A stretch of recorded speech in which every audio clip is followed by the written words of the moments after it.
Bismillahirrahmanirrahim. Assalamualaikum warahmatullahi wabarakatuh, teman-teman. Hai, perkenalkan saya Hidayandayani dari Prodi Pendidikan Guru Madrasah Ibtidaiyah, Fakultas Tarbiyah dan Ilmu Keguruan Institut Agama Islam Muhammadiyah Sinjai. Oke, teman-teman, kali ini saya akan melaporkan hasil observasi atau magang 1 dan 2 saya di SD 23 Biringmere. Sebelumnya saya akan menjelaskan tentang magang 1 dan magang 2 terlebih dahulu. Pada magang kali ini, magang 1 dan 2 dirangkaikan atau dilakukan di semester 5 ini. Namun teman-teman, magang kali ini sedikit berbeda dengan magang-magang sebelumnya karena magang ini berlangsung di masa pandemi. Jadi kita tidak dapat mengamati langsung proses pembelajaran yang ada di kelas. Jadi kita lebih ke pembelajaran online. Oke teman-teman, untuk lebih jelasnya silahkan simak video selanjutnya.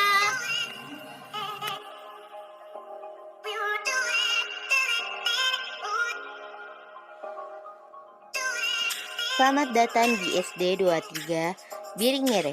Oke teman-teman, jika kita memasuki gerbang, di sebelah kiri kita akan disambut oleh ruang kepala sekolah.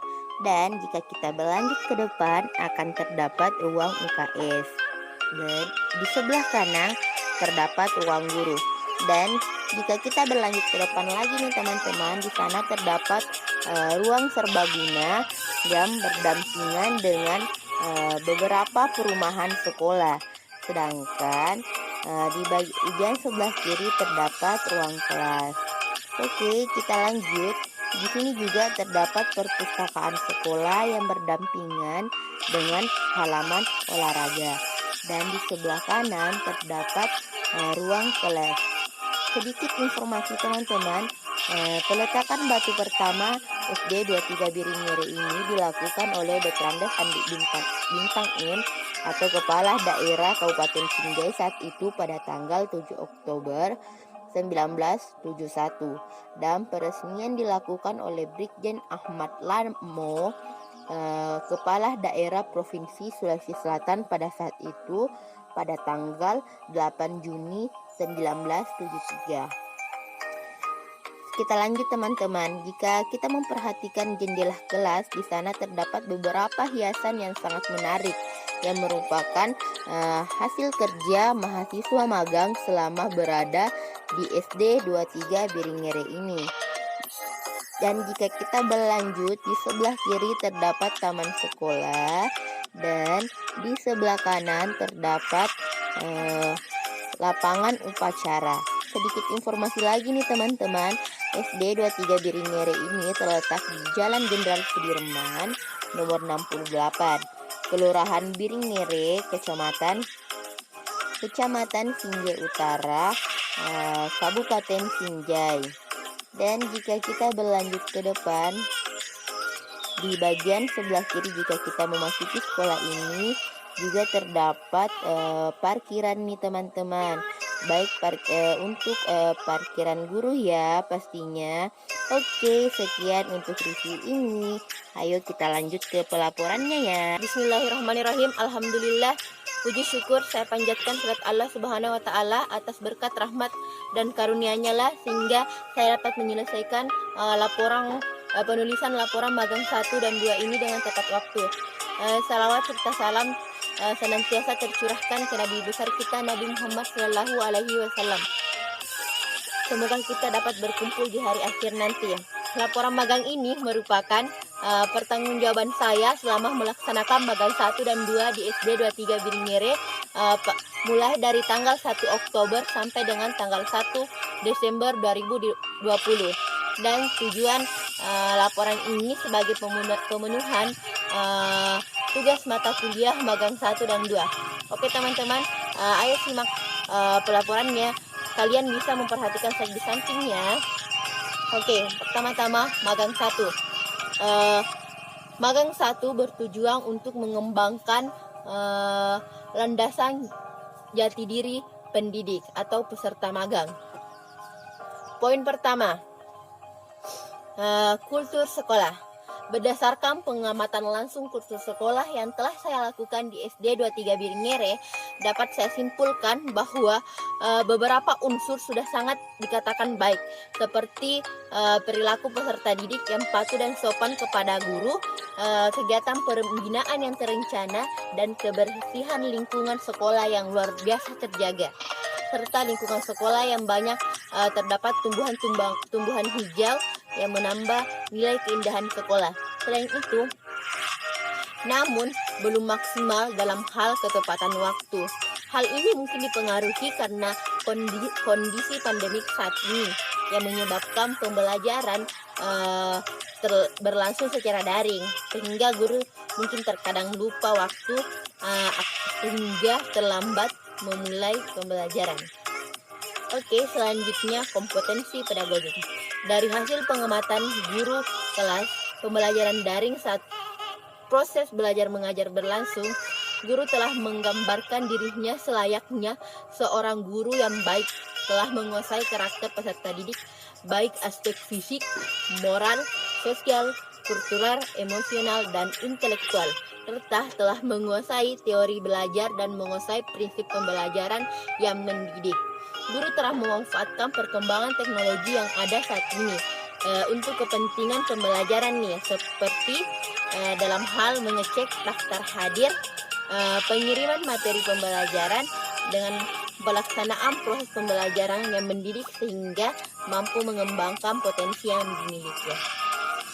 Guru juga sudah melakukan komunikasi dengan baik dan santun terhadap peserta didik, menggunakan hasil penilaian dan evaluasinya untuk meningkatkan kualitas pembelajaran. Pemberian refleksi agar siswa bisa mengaitkan pembelajaran sebelumnya dan menambah pemahaman. Selanjutnya, C. Kompetensi kepribadian. Dari hasil pengamatan kompetensi kepribadian, guru bertindak sesuai dengan norma yang berlaku dan berusaha menjadi pedoman bagi siswa-siswanya dengan menjaga perilaku dan ucapannya. Guru selalu berusaha untuk bersemangat dan percaya diri dalam menjalani perannya sebagai seorang guru, meskipun dengan kondisi kesehatan yang menurun dikarenakan usia yang sudah rentang. Dan guru selalu menjunjung tinggi kode etik profesi guru dengan menjaga perkataan dan perbuatan baik di lingkungan sekolah maupun di lingkungan masyarakat. Oke, selanjutnya adalah kompetensi sosial. Dari hasil pengamatan kompetensi sosial yang telah saya lakukan di SD 23 Biringere, guru kelas ini berusaha berlaku adil terhadap peserta didiknya, tidak diskriminatif atas latar belakang siswa. Selain itu, guru juga berkomunikasi secara aktif dengan para guru lain dan orang tua peserta didik, mampu berkomunikasi menyesuaikan dirinya dengan lingkungan tempat tugasnya, baik dalam kelas maupun luar kelas. Senantiasa mengikuti kelas-kelas online untuk berkomunikasi dengan rekan sesama profesi guru di luar sekolah maupun rekan berbeda profesi. Selanjutnya, unsur pemerkuatan pemahaman peserta didik. Berdasarkan hasil observasi yang telah saya lakukan di SD 23 Biringere, guru mungkin mengalami kesusahan untuk memahami karakteristik peserta didik karena pembelajaran yang berlangsung secara daring yang tidak memungkinkan guru untuk bertemu secara langsung dengan peserta didiknya. Namun tetap memberikan kesempatan yang sama untuk berpartisipasi di grup kelas pembelajaran daring, serta memberikan kesempatan yang sama pula untuk mengerjakan tugas dan mengirimkan tugas. Oke, selanjutnya proses pembelajaran langsung di kelas. Yang pertama adalah persiapan. Persiapan berupa persiapan kelas online dan media pembelajaran. Persiapan yang utama adalah persiapan jaringan yang memadai. Selanjutnya, mengirimkan format absen, kelas online, video pembelajaran, dan persiapan format tugas. Yang kedua, membuka pembelajaran, yaitu pengiriman link video pembelajaran. Yang ketiga, inti pembelajaran. Peserta didik menyimak video pembelajaran yang telah dikirimkan oleh guru. Video pembelajaran ini disesuaikan dengan materi pembelajaran yang sedang berlangsung di buku pegangan peserta didik. Guru memberikan evaluasi berupa tugas di akhir materi. Dan yang keempat adalah penutup pembelajaran. Selanjutnya, refleksi hasil proses pembelajaran. Meskipun berlangsung daring, guru seharusnya tetap menyampaikan fungsi dasar, indikator, dan tujuan pembelajaran pada awal pembelajaran. Hal ini dilakukan peserta didik. Hal ini dilakukan bertujuan untuk agar peserta didik mengetahui arah pembelajaran pada pertemuan tersebut. Namun di sini guru kadang tidak menyampaikan hal tersebut. Guru seharusnya tetap menggunakan metode pembelajaran yang bervariasi meskipun pembelajaran berlangsung daring nih, sehingga peserta didik lebih berasa bersemangat dan tidak jenuh dalam mengikuti pembelajaran. Selanjutnya di magang 2. Magang 2 ini bertujuan untuk memantapkan kompetensi akademik kependidikan dan kaitannya dengan kompetensi akademik bidang studi melalui telaah kurikulum dan perangkat pembelajaran, strategi pembelajaran, sistem evaluasi, pengembangan RPP, media pembelajaran, bahan ajar, dan perangkat evaluasi. Oke, yang pertama adalah penelaahan terhadap kurikulum dan perangkat pembelajaran yang digunakan guru. Berdasarkan hasil telah saya di SD 23 Biringere, diketahui bahwa silabus yang telah dibuat sesuai dengan SK dan KD. Hal ini tampak dari RPP yang disusun pendidik sesuai dengan silabus, sebagaimana ketetapan yang kita ketahui bahwa sahnya RPP harus merujuk ke silabus. Kesesuaian indikator dan KD serta materi yang diajarkan pendidik sudah sesuai dengan KD yang ada. Selain itu, perangkat pembelajaran juga disusun berdasarkan pengalaman belajar dan lingkungan belajar. Alokasi waktu yang telah disesuaikan dengan materi pembelajaran didukung dengan sumber belajar dan media yang menarik. Selanjutnya, perancangan RPP. RPP dirancang berdasarkan indikator-indikator yang ada di silabus dan sesuai dengan kriteria penyusunan RPP. Pemilihan materi disesuaikan dengan KD serta alokasi waktu dan cakupan materi. Kesesuaian pendekatan, model, strategi, metode dengan hakikat materi mata pelajaran, materi dan karakteristik peserta didik. Dan selain itu, kesesuaian sumber belajar dan media dengan materi, karakter siswa dan fasilitas yang tersedia di sekolah. Namun karena di masa pandemik ini sebenarnya fasilitas di sekolah tidak dapat digunakan dengan maksimal karena sebagaimana yang kita tahu peserta didik itu di rumah, jadi tidak dapat menikmatinya di sekolah. Namun hal utama yang harus disiapkan sekolah di pembelajaran daring ini adalah tentunya wifi agar kestabilan guru dapat terjamin agar kelas online dapat tetap berlangsung. Oke, selanjutnya adalah pengembangan bahan ajar. Berdasarkan hasil telaah yang telah saya lakukan nih, bahan ajar telah dikembangkan sesuai dengan memperhatikan KD dari buku guru, buku siswa, dan lingkungan sebagai pendukung. Bahan ajar yang disediakan di SD 23 Biringere ini sangat valid atau sesuai untuk pencapaian kompetensi dasar.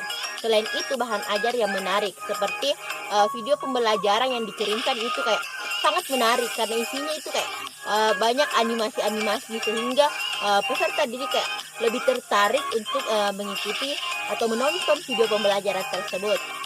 Selanjutnya, kemudahan.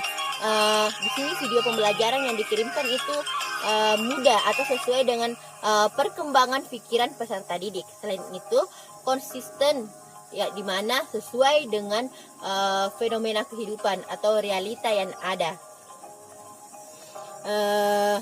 Selain itu, kegunaan sesuai dengan kebutuhan siswa di lingkungannya dan yang pasti kerunutan sesuai dengan buku siswa. Jadi bahan ajar yang telah disediakan di SD 23 Biringhere ini bisa dikatakan sudah sangat baik karena sudah memasukkan segala berbagai macam unsur pengembangan bahan ajar ini. Selanjutnya adalah pengembangan perangkat evaluasi. Meskipun sebagaimana saya amati di ulangan ini pendidik tidak menyampaikan langsung kisi-kisi soal kepada peserta didik. Namun kisi-kisi sebenarnya penting karena pembuatan kisi-kisi itu harus mencakup pokok bahasan di dalam kurikulum serta mencakup semua ranah kompetensi dalam bidang studinya. Selain itu, kisi-kisi ini juga merupakan rujukan dalam siswa untuk belajar agar pendidik juga ini bisa membuat jumlah butiran soal sesuai dengan alokasi waktu yang telah ditentukan dan menggunakan bahasa yang mudah dipahami oleh peserta didik. Selain itu, pendidik juga harus menyediakan kunci jawaban sesuai dengan butiran soal. Oke teman-teman, jadi yang dapat saya simpulkan dari kegiatan magang 1 dan 2 saya di SD 3 Biringhere ini, begini teman-teman, meskipun ekspektasi saya sangat berbanding terbalik dengan realita yang ada di lapangan karena pelaksanaan kegiatan ini berlangsung di tengah masa pandemi COVID-19 sehingga peserta magang tidak dapat melihat langsung proses pembelajaran. Namun adapun sedikit yang dapat saya simpulkan dari pengamatan saya di pembelajaran daring yang berlangsung di grup kelas, yaitu yang pertama, peserta didik yang ada di SD 23 Biringhere dari sampel yang sempat saya amati nih sudah mencerminkan perilaku yang baik di dalam kelas, namun akan sangat aktif jika sudah berada di luar kelas. Yang kedua, pendidik telah berusaha untuk menjadi pedoman yang baik untuk peserta didiknya, meskipun peserta didiknya tidak berada langsung di hadapannya, namun berada di kelas online. Yang ketiga, pendidik memberikan peluang yang sama kepada peserta didiknya. Yang keempat, pendidik berusaha menggunakan perkembangan teknologi dengan baik. Seperti yang saya tadi katakan bahwa pendidik yang saya amati di setiap pertemuan itu mengirim video pembelajaran dan isinya sangat menarik sehingga peserta didik ini lebih bersemangat lagi untuk mengikuti pembelajaran. Yang kelima, RPP yang digunakan sudah sesuai dengan kurikulum K13. Yang keenam, kesesuaian RPP dan silabus. Yang ketujuh, bahan ajar yang menarik. Dan yang kedelapan, evaluasi disesuaikan dengan materi yang telah dipelajari.